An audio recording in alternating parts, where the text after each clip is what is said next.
The thrill of victory. Yay! And the agony of defeat. Boo! Mostly just that second part. Here's what sucked in sports this week. You Suck Sports on 105.1 The Blaze. So fans are back at sporting events, and it could be going better.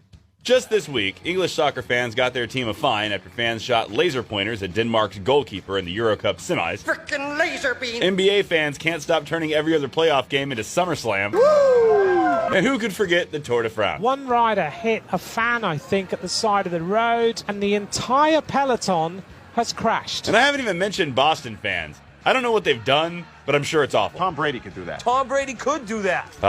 The world is in fact healing. Did you know that it took like a weeks-long manhunt to find that German kid that caused the blunder on Bicycle Hill? And Germans are like really good at finding people. Or so I'm told. Moving on. After years and years of Russian drug use at the Olympic Games, the Olympic Committee is finally cracking down on drugs. Just not Russians or performance enhancers.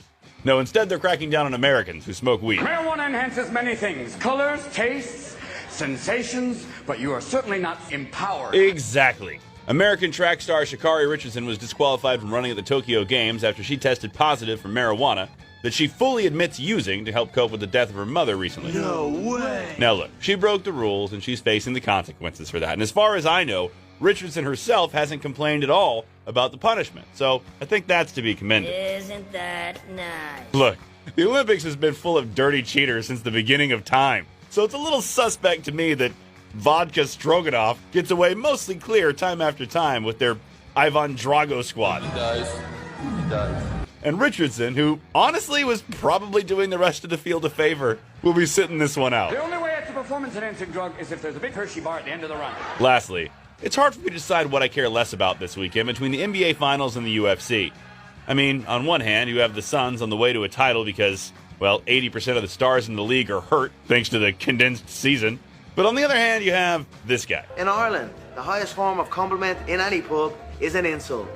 So I'm considered quite complimentary. Why is Conor McGregor still fighting? Seriously, didn't he make enough money during that Mayweather sparring session to, not have to do this anymore?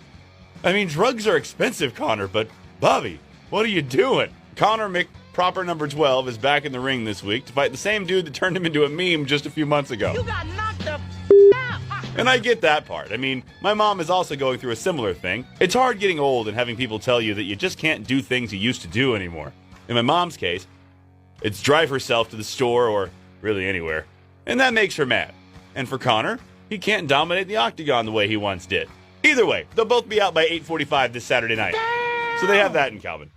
And that's sports for this week.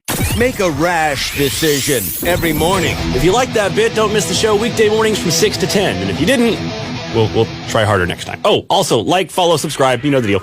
Rash, because someone has got to bring order to the chaotic mess that we call life. Weekday mornings on 105.1 The Blaze.